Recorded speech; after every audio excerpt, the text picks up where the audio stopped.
السلام علیکم ورحمۃ اللہ وبرکاتہ۔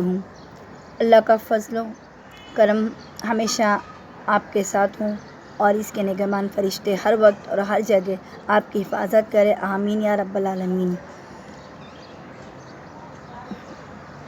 علمی ادبی معلومات خان شاہدہ کے ساتھ اس چینل میں آپ سبھی کا خیر مقدم ہے۔ خوش آمدید، خوش آمدید، خوش آمدید۔ چلیے بچوں، اسی کے ساتھ میں آج ہم آگے بڑھتے ہیں اور ذرا سوچنا پڑے گا کہ آج کا نیا کیا ہے۔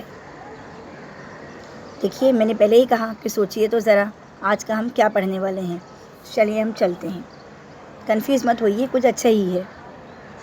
ارے یہ سب کیا ہے؟ یہ تو سب ریلوے ہیں، ٹریکس ہیں، پٹریاں دکھ رہی ہیں ہم لوگوں کو، کیا مطلب ہوگا اس کا؟ ہاں، کچھ سمجھ میں تو نہیں آ رہا ہے۔ دیکھیں یہاں پہ 165 سال کی ہسٹری بتا رہے ہیں ہندوستانی بھارتی ریلوے کی۔ چلیے ہم آگے چلتے ہیں، اسی کے ساتھ میں دیکھتے ہیں یہاں پہ تاریخ میں کیا بتا رہے ہیں۔ چل 16ویں صدی کے ایک جرمن سائنسدان جارج ایگریکولا نے اپنی کتاب معدنیات میں ایک ایسی گاڑی کا ذکر کیا ہے جو لکڑی کے کھمبوں پر چلتی تھی، اسے گھوڑے کھینچتے تھے۔ سن 1790 میں اسی قسم کی ایک گھوڑا گاڑی کانوں سے کوئلہ ڈھونڈنے کے لیے برطانیہ میں چلائی گئی، لیکن یہ لوہے کی پٹری پر چلتی تھی۔ سن 1804 میں ایک انگریز انجینئر رچرڈ ٹرے دتھک نے بھاپ سے چلنے والا انجن تیار کیا۔ تو یہ تو آپ جانتے ہی، کیونکہ ہم نے سائنس میں پڑھا ہے اس کے بارے میں اور جغرافیہ میں بھی پڑھا ہے کہ بھاپ سے چلنے والی ٹرین کس نے بنایا اور کہاں پہ۔ تو یہاں پہ آپ کے سوال کا جواب بھی مل گیا۔ سن 1804 میں انگلینڈ مطلب ایک انگریز انجینئر نے رچرڈ ٹرے دتھک نے بھاپ سے چلنے والا انجن تیار کیا، لیکن یہ صرف 20 ٹن وزن کھینچ سکتا تھا۔ اس کے بعد جارج اسٹیفن سن نے اس سے زیادہ طاقتور انجن بنایا۔ اس انجن کے کامیاب تجربے کے بعد اسٹاکٹن سے ڈارلنگٹن تک ریل کی پٹری بچھائی گئی، جس پر صرف مال گاڑیاں چلائی گئیں۔ سن 1830 میں لیورپول سے مانچسٹر کو ملانے والی ریلوے لائن کا افتتاح ہوا اور برطانیہ میں سب سے پہلی مسافر گاڑی اسی ریلوے لائن پر چلی۔ اس کے بعد ریاستہائے متحدہ میں سن 1833، بیلجیم اور جرمنی میں سن 1835 میں، کینیڈا 1836، فرانس 1837، ہالینڈ اور اٹلی میں سن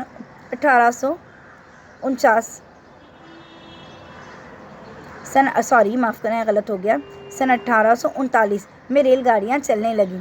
تو آپ کو یہ دھیان رکھنا ہے کہ اس میں کہاں ہم نے یہاں پہ یہ جو تاریخی معلومات حاصل کری، یہ ریلوے کہاں پہ اور کس جگہ اور کس نے بنایا، یہ اس کے بارے میں ہم نے تاریخی معلومات حاصل کری۔ بچے اس کو ذہن نشین کیجیے، یہ آگے چل کے آپ کو کوئی بھی کمپٹیٹیو ایگزام میں کام آ سکتا ہے۔ چلیے ہم آگے چلتے ہیں۔ بھارتی ریلوے، یہ تو آپ لوگوں دیکھتے ہی ہوں گے۔ قسم شرکۂ حکومت صنعت ریلوے قیام۔ سب سے پہلی جو ریل چلی تھی 16 اپریل سن 1853 میں، کہاں اور کب وہ بھی ہم بتائیں گے۔ صدر دفتر نئی دہلی، بھارت، علاقۂ خدمت بھارت۔ چلیے ہم آگے چلتے ہیں۔ بچے ہمارے سوچ رہے ہوں گے کہ آج ہم لوگ ریل کا آج ریلوے کے بارے میں ہم لوگ کیسے اتنی جانکاری لے رہے ہیں۔ چلیے بچے، لیکن جاننا ضروری ہے۔ بھارتی ریلوے بھارتی حکومت کے ماتحت ایک ادارہ ہے۔ بھارتی ریلوے کا شمار دنیا کے مصروف ترین اور عظیم ریل نیٹ ورک میں ہوتا ہے۔ سال میں تقریباً 5,000 کروڑ مسافر بھارتی ریلوے سے سفر کرتے ہیں اور 650 ارب ٹن سامان کا نقل و حمل ہوتا ہے۔ اس کے علاوہ 16 لاکھ ملازمین یہاں زیر ملازمت ہیں۔ بھارتی ریلوے کی پٹری کی کل لمبائی 63,940 کلومیٹر ہے۔ بھارت میں پٹری نقل و حمل کا آغاز سن 16 اپریل سن 1853 میں ہوا۔ یہ میں نے ابھی آپ کو بتایا تھا اس سے پہلے۔ اب ہم اسی کے ساتھ میں آگے بڑھتے ہیں۔ یہاں دیکھیے، یہ معلومات بہت اہم ہے بچوں، آپ کو لکھ کر رکھنی ہے اپنے پاس میں۔ 16 اپریل سن 1853 بھارت کی پہلی سفری ریل گاڑی کا آغاز ہوا۔ اس گاڑی نے ممبئی، تھانے وغیرہ مقامات سے گزر کر 34 کلومیٹر طے کی۔ 1 سال کے بعد کولکتہ میں ریل سروس کا آغاز ہوا۔ 15 اگست سن 1854 کو ہاوڑہ سے ہگلی تک ریل سروس شروع ہوئی۔ سن 1856 میں مدراس میں پٹری کا افتتاح ہوا۔ سن 1870 میں ممبئی اور کلکتہ کی بندرگاہوں کے درمیان ریل خدمت کا آغاز ہوا۔ سن 1880 تک پہنچتے بھارتی ریل پٹری کی کل لمبائی تقریباً 14,500 کلومیٹر ہو گئی۔ سن 1895 سے بھارت میں ریل انجن بنانے لگا۔ سن 1901 میں ریلوے بورڈ کا قیام ہوا۔ سن 1907 میں تمام ریل گاڑیاں سرکار کی زیر نگرانی آ گئیں۔ سن 1936 میں میکف الوا ریل گاڑی کا آغاز ہوا۔ سن 1985 میں دخانی انجن کا استعمال ختم ہوا۔ اس کے بدلے ڈیزل انجن اور برقی انجن کا استعمال ہونے لگا۔ سن 1995 میں شمار زندگی ہونے لگی۔ بہت خوب بچوں، اس کو اچھے سے ذہن نشین کیجیے، اپنی کاپیوں میں اس کو لکھ کر رکھیے۔ یہ آپ کے لیے ایک جنرل نالج ہے جو آپ کو کبھی بھی کہیں پر بھی کام آ سکتا ہے۔ دیکھیے، ہم نے ریل کے متعلق بھارت کے علاوہ دنیا کی بھی معلومات حاصل کری کہ کب کہاں اور کہاں پہ کس ملک میں بنی، کون کون سے میں، تو یہ بہت اہم معلومات ہے، اس کو ہم رکھتے ہیں۔ چلیے ہم آگے بڑھتے ہیں۔ ابھی آپ کے سامنے جو ہے پیشکش کی جا رہی ہے کہ آج ہم کیا پڑھنے والے ہیں۔ آئیے، سمجھ گئے؟ اردو بال بھارتی جماعت 7ویں، سبجیکٹ اردو، اور اردو میں کیا ہے؟ نظم۔ تو علمی ادبی معلومات خان شاہدہ کے ساتھ آج ہم اردو بال بھارتی 7ویں جماعت کی نظم پڑھیں گے۔ کون سی کیا ہے وہ ہم دیکھتے ہیں۔ آپ سوچ سمجھ گئے ہوں گے، سمجھنے والے۔ نظم نمبر 7، اور نظم کا نام کیا ہے؟ ریل کا سفر۔ اس کے شاعر ہیں سید ضمیر جعفری۔ تو میں آپ سبھی کو اس نظم کے لیے خوش آمدید کہتی ہوں۔ علمی ادبی معلومات خان شاہدہ کے ساتھ میں آگے بڑھتے ہیں۔ دیکھیے، نظم نمبر 7، ریل کا سفر، سید ضمیر جعفری۔ پہلی بات میں ہم دیکھتے ہیں، دور دراز کے کسی شہر تک پہنچنا ہو اور وہاں جانے کے لیے بس، ریل اور ہوائی جہاز کی سہولتیں موجود ہوں تو آپ ان میں سے کون سا ذریعہ اختیار کریں گے؟ ان میں سب سے بہتر ہوائی جہاز ہے، مگر اس کا کرایہ بہت زیادہ ہوتا ہے۔ اس کے برعکس بس کے سفر میں بہت وقت لگتا ہے اور دقتیں بھی بہت ہیں، اسی لیے اکثر لوگ ریل کے سفر کو ترجیح دیتے ہیں۔ کرایہ کم اور دیگر سہولتوں کے سبب ریل گاڑی میں لوگوں کی زبردست بھیڑ ہو جاتی ہے۔ ذیل کی نظم میں اسی بات کو شاعر نے مزاحیہ انداز میں پیش کیا ہے۔ چلیے، جان پہچان میں ہم دیکھتے ہیں کہ سید ضمیر جعفری 1 جنوری سن 1916 کو پیدا ہوئے۔ انہوں نے پنجاب یونیورسٹی پاکستان سے گریجویشن کے بعد سرکاری ملازمت اختیار کی۔ ترقی کر کے میجر کے عہدے پر فائز ہوئے۔ انہوں نے سماج میں پائے جانے والے مسائل کا گہرا مشاہدہ کر کے انہیں طنز کا نشانہ بنایا اور ایک مزاح نگار شاعر کی حیثیت سے مقبولیت حاصل کی۔ محفل ضمیر اور نشاط طمع ان کی شعری مجموعے ہیں۔ 16 مئی 1999 کو ان کا انتقال ہوا۔ چلیے بچوں، اب اسی کے ساتھ میں اب ہم آتے ہیں ہماری نظم کی طرف۔ آپ کو یہ نظم پڑھ کر ریکارڈنگ کر کے بھیجنی ہے۔ نہ گنجائش کو دیکھ اس میں، نہ تو مردم شماری کر، لنگوٹی کس خدا کا نام لے، گھس جا سواری کر۔ ابس گننے کی یہ کوشش کہ ہے کتنے نفوس اس میں، کہ نکلے گا ذرا تو دیکھ تیرا بھی جلوس اس میں۔ وہ کھڑکی سے کسی نے مورچہ بندوں کو للکارا، پھر اپنے سر کا گٹر دوسروں کے سر پہ دے مارا۔ یہ سارے کھیت کے گنے کٹا لایا ہے ڈبے میں، وہ گھر کی چارپائی تک اٹھا لایا ہے ڈبے میں۔ دیکھو بیٹا، یہاں پہ نہ گنجائش کو دیکھ اس میں، نہ تو مردم شماری کو۔ نہ گنجائش مطلب یہاں پہ آپ کو یہ بات ذہن نشین کرنی ہے کہ ٹرین میں کتنی گچا گچ بھیڑ ہوتی ہے، تو یہ مت دیکھو کہ اس میں گنجائش ہے کہ نہیں ہے، لیکن ہم کو وہاں پر پہنچنا ہے اور نہ ہی مردم شماری مطلب تعداد کتنے زیادہ لوگ ہیں کہ نہ گننے کو بھی ہم کو ٹائم نہیں ہے، وقت نہیں ہے۔ تو بس اپنی لنگوٹی کو کس، خدا کا نام لے اور گھس جا سواری میں، اپنے آپ کو مضبوط کر لو۔ مردم سے لوگوں کا گننا، تو اپنے آپ کو لنگوٹی مطلب جو گمچھا وغیرہ پہنتے ہیں یا لنگی وغیرہ یا دھوتی وغیرہ، تو مطلب اس کو کس کسا کے باندھ لینی ہے اور خدا کا نام لے کے سواری کے اندر چلے جانا ہے، پورا اپنا ساز و سامان کے ساتھ میں۔ اب بس گننے کی یہ کوشش کے ہیں کتنے نفوس اس میں، اب اس کا مطلب بیکار بے وجہ کہ ہم کتنے لوگوں کے گنیں گے، اور یہ کوشش کریں گے تو ہمارا وقت بھی ضائع ہوگا اور ہو سکتا ہے ہماری ٹرین بھی چلی جائے۔ اسی لیے یہ سب کام چھوڑ کے ہم ٹرین میں گھسنے کی تیاری کریں کہ نکلے گا ذرا تو دیکھ تیرا بھی جلوس اس میں۔ نفوس کا مطلب بیٹا ہے، نفس کی جمع کیا ہے؟ نفوس ہے، یہ بھی دھیان رکھنا ہے آپ کو، نفس کی جمع نفوس ہے۔ تو مطلب ہم کو اس میں وقت ضائع نہیں کرنا ہے۔ شاعر کہتا ہے کہ ریل کے ڈبے میں کتنے لوگ ہیں، انہیں گننے کی کوشش بیکار ہے، بھیڑ کا خیال کیے بغیر بس خدا کا نام لے کے ریل میں سوار ہو جانا ہے۔ بھیڑ نے جلوس کی شکل اختیار کر لی ہے۔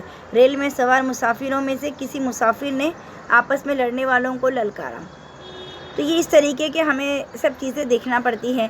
اگر آپ لوگ ممبئی میں کبھی سفر کیے ہوں یا آپ کے پیرنٹس وغیرہ سے، آپ والدین سے پوچھ سکتے ہو کہ ویرار سے جو گاڑی چرچ گیٹ کے لیے جاتی ہے اور وہاں سے جو آتی ہے، تو وہ جو نظارہ ہوتا ہے کچھ اسی طریقے کا ہوتا ہے۔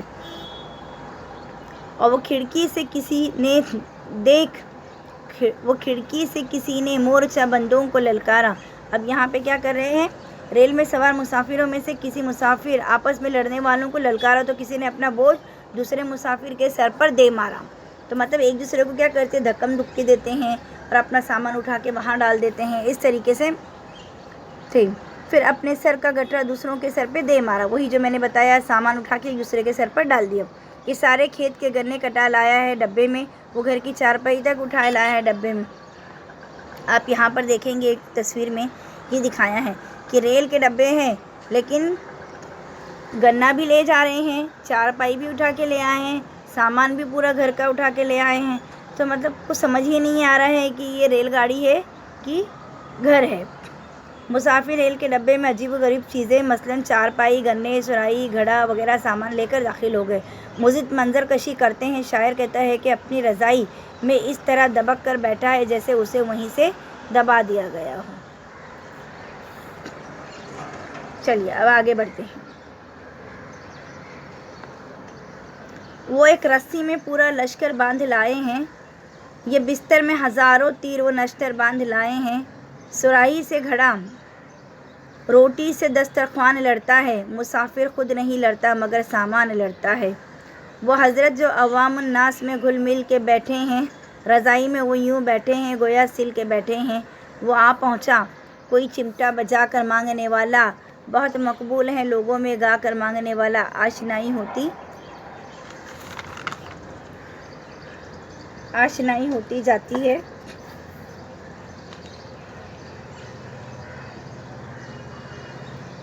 لڑائی ہوتی جاتی ہے، صفائی ہوتی جاتی ہے۔ تو یہاں دیکھیے پہم یوں ہی گفتگو میں آشنائی ہوتی جاتی ہے، لڑائی ہوتی جاتی ہے، صفائی ہوتی جاتی ہے۔ تو اب یہاں پر آپ کو کچھ جملوں پہ دھیان دینا ہے۔ وہ ایک رسی میں پورا لشکر باندھ لائے ہیں۔ رسی میں باندھنا مطلب اگر ہم کوئی مووی یا پکچر وغیرہ میں دیکھیں گے تو پہلے کیا کرتے تھے لوگ؟ سامان کو ہے نا رسیوں سے کس کر باندھ کر لے کر آتے تھے۔ تو کہیں پہ رضائی دکھ رہی ہے تو کہیں بستر دکھ رہا ہے، مورچہ، تو تیر و نشتر مطلب مراد ایسا سامان جس سے زخمی ہونے کا ڈر ہو۔ تو ایسے سامان ہیں تو جس کی وجہ سے لوگ ڈر رہے ہیں۔ تو کہیں سرائی نظر آ رہی ہے تو کہیں گھڑا نظر آ رہا ہے تو کہیں دسترخوان سے روٹی جھانک رہی ہے۔ مطلب اس طریقے کی بھیڑ بھاڑ میں پورا کا پورا سامان اتھل پتھل ہو چکا ہے۔ مسافر خود نہیں لڑتا مگر سامان لڑتا ہے، وہی بات کہ بھیڑ میں مسافر کم لڑ رہا ہے لیکن سامان ایک دوسروں کے زیادہ آپس میں الجھے ہوئے ہیں۔ وہ حضرت جو عوام الناس میں گھل مل کے بیٹھے ہیں، رضائی میں وہ یوں بیٹھے ہیں کہ گویا سل کے بیٹھے ہیں۔ تو یہاں مراد ہے مثلاً چارپائی، گنے، سرائی وغیرہ، گھڑا وغیرہ سامان لے کر داخل ہو گئے۔ مزید منظر کشیر کرتے ہوئے شاعر کہتا ہے کہ اپنی رضائی میں اس طرح دبک کر بیٹھا ہے جیسے اسے وہیں سے سی دیا گیا ہو۔ اسی بھیڑ میں ایک بہت ہی مقبول فقیر، اب یہاں پہ ہم آگے آتے ہیں، وہاں آ پہنچا کوئی چمٹا بجا کر مانگنے والا۔ تو یہ بات اکثر ہم جانتے ہیں کہ کہیں باہر جاتے ہیں یا ممبئی کی ٹرین میں اگر سفر کر لو یا کبھی اجمیر وغیرہ جاؤ تو اکثر دیکھو مانگنے والے آ جاتے ہیں بجاتے ہوئے فقیر، کہ وہ آ پہنچا کوئی چمٹا بجا کر مانگنے والا، بہت مقبول ہے لوگوں میں گا کر مانگنے والا۔ تو وہ کیا کرتے ہیں، ان کا ایک اسٹیشن رہتا کہ یہاں سے یہاں تک کہ ہم کو چڑھنا ہے۔ اسی بھیڑ میں ایک مقبول فقیر چمٹا بجا کر اور گا کر بھیک مانگ رہا ہے۔ سفر کے دوران ان تمام مسافروں کا آپس میں تعارف ہوتا ہے، نوک جھونک بھی ہوتی ہے اور آخر میں صلح صفائی بھی ہو جاتی ہے۔ شاعر نے اس نقاشی کا بڑی خوبصورتی سے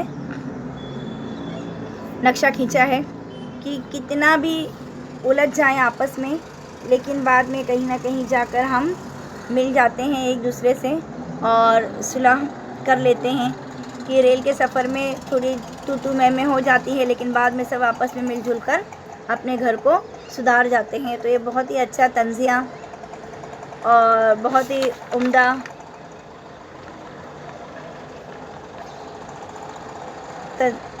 بہت اچھا لگا اس کو پڑھ کر، اور خوشی بھی ہوئی وہ جو نقاشی کی گئی ہے کہ ریل کے حالات کیسے ہوتے ہیں، کیسے لوگ جاتے ہیں۔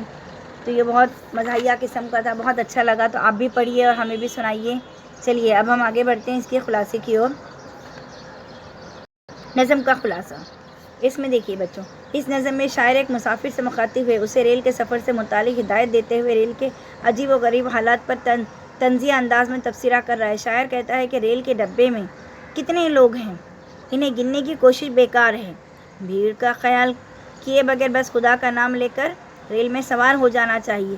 بھیڑ نے جلوس کی شکل اختیار کر لی ہے۔ ریل میں سوار مسافر میں سے کسی مسافر نے آپس میں لڑنے والوں کو للکارا تو کسی نے اپنا بوجھ دوسرے مسافر کے سر پر دے مارا۔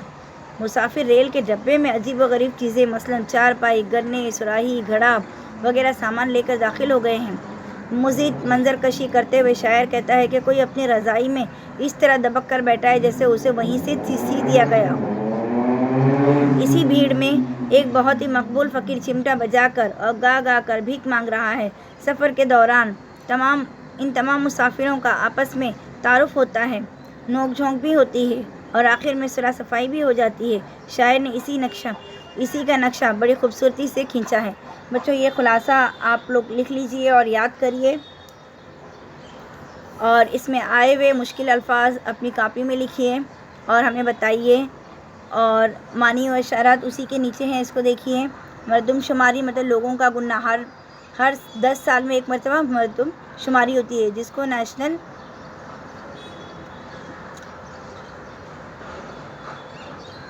نیشنل پاپولیشن کاؤنٹنگ بھی بولتے ہیں۔